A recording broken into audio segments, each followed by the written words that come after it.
وەفتی باڵای یەکێتی نیشتیمانی کوردستان بۆ تاوتوێکردنی بابەتە گرنگەکانی ناوچە و هەرێمی کوردستان ئەمڕۆ دوێنێ لەگەڵ بەرپرسانی باڵای ئێرانی کۆبوونەوە. دوێنێ وارێ وەفتی یەکێتی بە بەشداری کۆسرە ڕەسوڵعەلی، مەلا بەختیار، مەحموود سەنگاوی، عومەر فەتاح، دکتۆر خەسرە و گۆڵ محەممەد، یاسین سابیر، هەروەها مامۆستا نازم دەباغ نوێنەری هەرێمی کوردستان لە تاران لەگەڵ عەلی شەمخانی سکرتێری ئەنجومەنی باڵای پاراستنی ئاسایشی نیشتیمانی ئێران کۆبوونەوە و لەم کۆبوونەوەیدا بارودۆخی نێوان هەرێمی کوردستان و ئێران تاوتوێ کرا. هەروەها ئەمڕۆ دوای نێوەڕۆژ وەفتی یەکێتی لەگەڵ عەلی لاریجانی سەرۆکی پاڵەمانی ئێران کۆبوونەوە و لەسەر پەیوەندیەکانی نێوان هەرێمی کوردستان و ئێران دیدار و گفتوگۆیان کرد.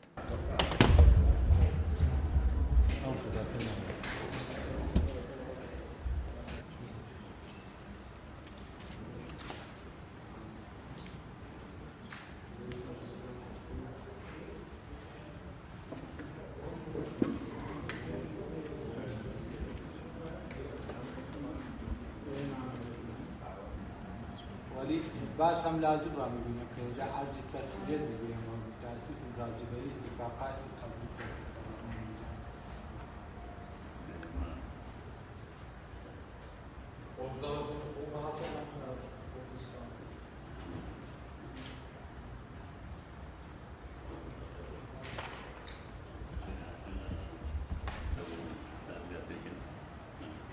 تمنا میکنیم امیدواریم اون روابط و تقویت روابطی که قبلا داشتیم اینا ادامه داشته باشه برای آینده هم باشه.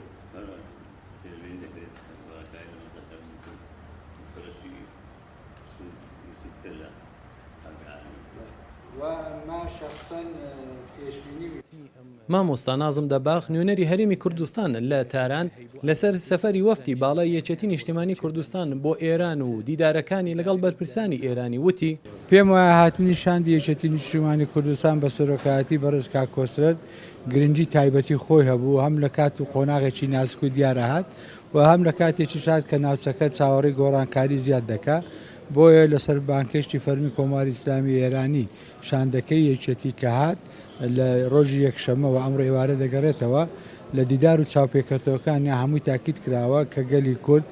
دەمێکە خەبات و تێکۆشانی خۆی دەکات بۆ گەیشتن بە مافەڕەواکانی خۆی و یەکێتی نیشتیمانی کوردستان و هەموو لایەنە سیاسەکانیش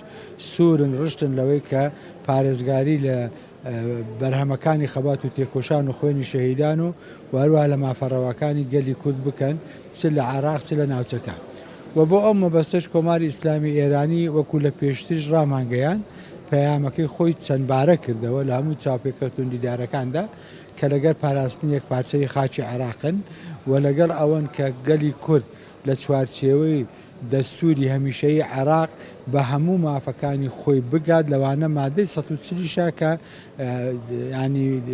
بە مافی کوردیان زانی لە چوارچێوەی هەموو ڕێکەوتنەکان چ بە شێوەیە لەگە حکوومەتی عێراقا چ بە شێوەیەکی لەگەڵ لایەنەکانی تر کە پێویستە ئەمانە جێبەجێ بکرێن. بەڵام بە پێی لێکدانەوە بۆ چوونەکانی ئەوان بە ئەم قۆناغی کە ئێستا لە عێراقی شەڕەکانی داعیش و ڕابردوو ئەمە هۆکارێک بۆ دەکرێت لە ڕێگای وتووێژ لە ڕێگای گفتوگۆ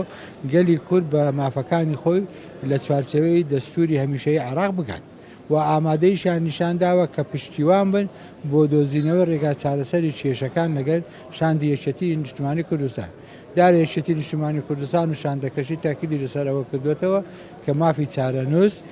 دروشمێکی کۆنی یەکێتی نیشتیمانی کوردستان خەباتی بۆ کردووە و خەباتیشی بۆ دەکات، بەڵام زیاتر پێویستی بە لێکدانەوە دەبێت. پێرێ وەفتێکی باڵای یەکێتی نیشتیمانی کوردستان سەردانی شاری تارانی کردو لەم هۆتێلە لە هۆتێل ئیستقلالی شاری تاران نیشتەجێ بوون و لەگەڵ بەرپرسانی باڵای ئێرانی دیدار و گفتوگۆیان کرد لەسەر بابەتی گەرمی ئەم ڕۆژانە کە یەکەمیان بابەتی ڕێفراندۆم بۆ سەربەخۆی هەرێمی کوردستانە و دواتر بابەتی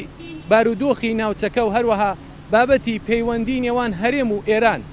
دەبێت چاوەڕوان بمزانین ئەنجامی ئەم دیدارانە هەرێمی کوردستان و بارودۆخی هەرێمی کوردستان بەرەو چۆ دەبات. ئاکۆ شەمسەدینی گەلی کوردستان تارە.